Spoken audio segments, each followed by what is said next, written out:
لو شعرك بيقع وبترمي فلوسك على أغلى البخاخات واللوشنات ومفيش نتيجة، وقف فورا.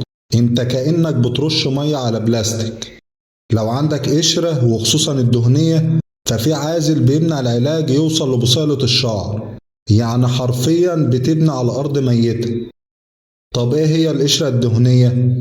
القشرة الدهنية دي عبارة عن قشور صفرة أو بيضة بتكون لازقة في فروة الراس، علشان كده بتمنع الغذاء إنها توصل للبصيلة. علشان كده بنلاقي الشعر بيضعف وبيتساقط، ومهما استخدمت علاجات التساقط مش هتبقى فعالة. كمان لو لقيت صعوبة في التمشيط وحبوب كده في قشرة الشعر، يبقى لازم تستخدم شامبو للقشرة مرتين في الأسبوع، وكريم هنحطها على الحبوب زي الجراميسين، وده سعره اقتصادي جدا ب22 جنيه. ده بنستخدمه على الحبوب كل 8 ساعات لمدة أسبوعين. كده القشرة هتختفي إن شاء الله.